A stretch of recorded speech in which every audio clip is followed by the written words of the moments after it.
Welcome back, fellow horror geeks. Today, 84 of 100 Days of Horror, presented by the cityofgeek.com. But we are looking at the last couple of days before Halloween. Yay, we made it through the project. Now we're just getting caught up on reviews. And today we were talking about 2019's version of Jacob's Ladder, a movie originally supposed to come out back in January or February, disappeared from the schedule with no updates at that point, and eventually just dropped onto Amazon pretty recently at the time as I watched this without much fanfare. I rented it for $1, and that was probably a little too much. Now, I'm not one who hates remakes just for existing. I've been through that zillions of times on various other reviews, on the podcast, just talking about movies generally.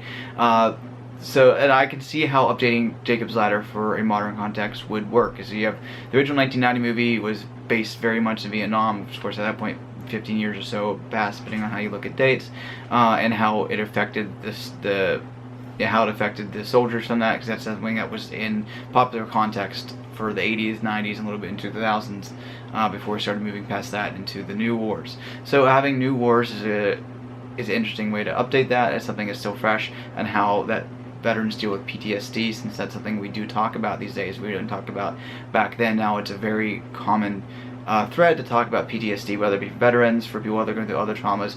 So updating Jacob's Ladder wasn't directly a bad choice. However, this is a very bad movie. One of the blandest and most kind of dull movies I've seen this year, which is a shame after coming from such a fresh, gritty, dark, tense film that was the original. The original directed from 1990, starring Tim Robbins, directed by Adrian Lyne, is kind of forgotten, and it's not quite, but it's also not quite in public conscious. People kind of remember it, but don't remember, oh yeah, I remember that, it was really good, it was really scary, but it isn't talked about in the horror circles or the general circles as much as it used to be. This new version is directed by David Rosenthal, who doesn't really have a lot on his palette as quite yet, and written by Sarah Thorpe and Jeff Bueller. Jeff Bueller is becoming more of an up-and-coming writer these days, and I'm kind of sad for, because I haven't really liked so much that he's done. Some things I've liked to different degrees. He wrote Prodigy, which came out, saw, forgot, and Pet Sematary from earlier this year. Now, Pet Sematary is fine. It wasn't great. It wasn't bad. It was kind of in the middle. Or he also is a showrunner for Night Flyers, which I'll talk about later. Whether it be 100 Days of Horror, I think I actually finished it after I finished 100 Days, so it might be its own review later on. That was a mess of a show. So far I'm kind of not big on Jeff Bueller, and his next movie is The Grudge remake, coming out in 2020 in January. It was originally supposed to be filmed a couple months ago, but pushed back recently. In fact, the trailer for that dropped today. I haven't watched it yet, but probably shared on the site here soon. And yeah, this one doesn't quite work as an update. Maybe there's enough things changed and not quite Jacob's Ladder that maybe they could just change the title and say, oh, that reminds me of Jacob's Ladder, but it's not the same thing. But you do have that original movie looming over this, and why that movie worked doesn't translate into this new version. Here we still have Jacob Singer, now played by Michael Early, who, in a mixture of blandness and confusion, wandered his way through The Intruder earlier this year, which was an entertaining movie, but not for him. It's for Dennis Quaid and his faces. He was, he plays everything like he's really confused. He has that confused look, and it seems to be his resting face, and he kind of says everything like a question, which is really annoying. So he plays Jacob Singer here, in which he is a veteran returned from recent conflict. Doesn't really say which one is. I think it's 3 or 4 years at this point.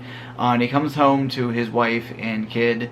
During the war, he had fallen apart from his brother, and his brother he thought died during a conflict where he helped him, and then he starts seeing his brother around Atlanta and goes to rescue him, and after that happens, things kind of get reversed, things get messed up, in the same way the original film does. There's a lot of mind fuckery of what's real, what's not, waking up in different realities, coming back to other ones, so even Jacob would be really confused. However, since Michael Early plays confused as his general state, maybe he's a good pick for that, but he comes off of like just out of his element continually. Everyone kind of outacts him. And the movie itself is kind of a mess. While the original does mess with time and space a lot, it does it in such a way that you might be a little confused, but that's part of the way the storytelling comes through, and you know it's where it's going. And this one, it doesn't seem like it's coherent at all. There isn't that overall through line where it's more like throwing these things out there because they were in the original movie, like Jeff Buell maybe or Sarah Thorpe had this other idea that was Jacob's Ladder forced upon it, and in that way the changes they had to make to fit it into the mold of the original film comes up as forced and doesn't really fit. So it's really a mess of a movie in that way. Whenever like you get the things that directly relate to the original film, like the faces, that doesn't. It just seems like that, like they just threw it in there because that's something you expect to see in Jacob's Ladder.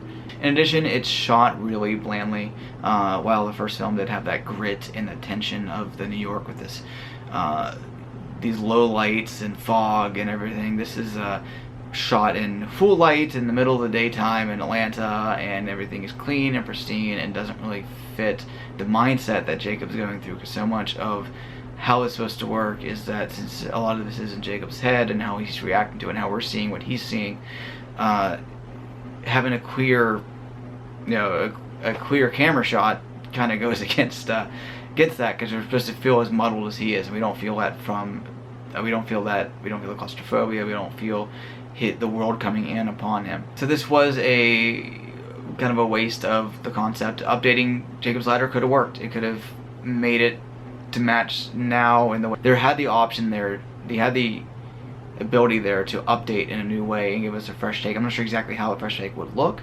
but there are ways that we're discussing PTSD now that we didn't back then. A new take, a new update would have worked well in today's time, except now we have something that's this bland title remake. I don't know how much they expected to make money off the fact that this is Jacob's Ladder again, because no one really remembers it, and it kind of came out and just popped right onto Amazon. I rented it for $1. If you want to maybe bland your way through it, check it out for $1, but it's not entertainingly bad, it's just there.